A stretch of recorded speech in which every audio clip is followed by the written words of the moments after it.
किसान भाइयों, आज की जो वीडियो में हम बात करने वाले हैं कि जब हमारी जो गेहूं की अवस्था, जैसा कि आप इस समय देख रहे हैं, ऐसी गेहूं की अवस्था है जब आपके गेहूं में जो परागण की क्रिया हो रही होती है।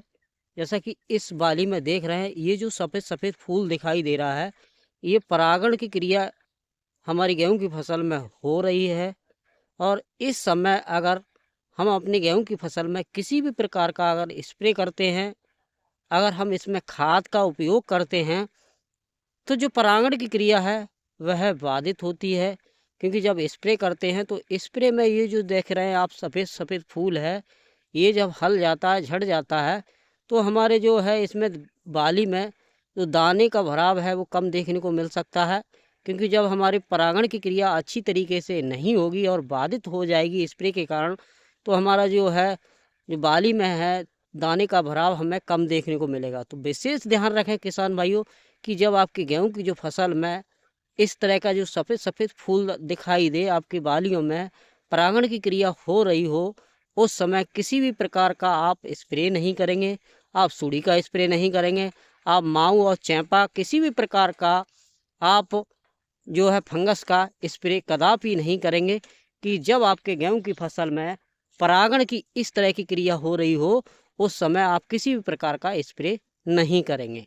स्प्रे करना है तो आपको 1-2% आपके खेत में बाली जब निकल रही हो और किसी भी प्रकार का आपके खेत में फंगस हो, तो आप पहले ही स्प्रे कर सकते हैं। परागण की क्रिया खेत में हो रही हो, उस समय आप किसी भी प्रकार का स्प्रे नहीं करें। क्योंकि स्प्रे करने से लाभ के ज़्यादा आपको हानि होगी। क्योंकि जब आपका जो फूल है झड़ जाएगा, तो जो हमारे इसमें बाली में वो दाने का भराव है वो कम देखने को मिलेगा। जब बाली में दाने का भराव है वो कम होगा तो हमारे उत्पादन भी कम होगा।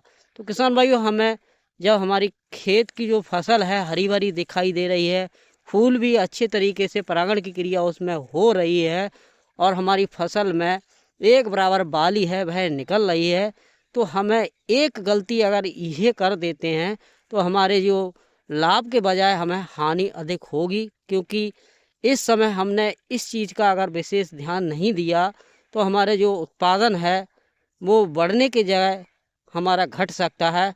क्योंकि अगर हमने इस समय स्प्रे कर दी और किसी भी प्रकार का अगर खाद भी लगाया, तब भी जो है परागण की क्रिया बाधित होती है। क्योंकि खाद लगाने के कारण भी ये जो फूल है, जब हम चलते हैं खेत में और जब जो खाद गिरता है तब भी ये फूल है झड़ता है।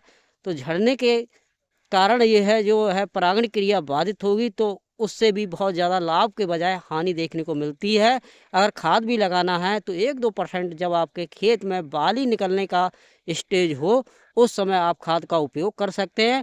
या अगर आपको स्प्रे करना है तो जब परागण की क्रिया पूर्णतः हो चुकी हो, उसके बाद अगर आप अपनी गेहूं की फसल में अगर स्प्रे करते हैं तो उसका लाभ आपको मिलेगा और घाटा आपका जो खेत में कम देखने को मिलेगा।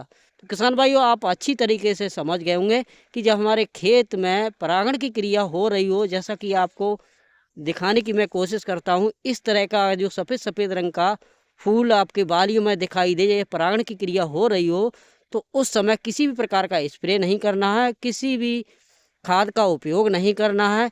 क्योंकि इस समय अगर उपयोग करते हैं तो परागण की क्रिया बाधित होती है और हमारा उत्पादन है बढ़ने के बजाय घटने का यह नुकसान पहुंचाने का काम करती है स्प्रे और खाद।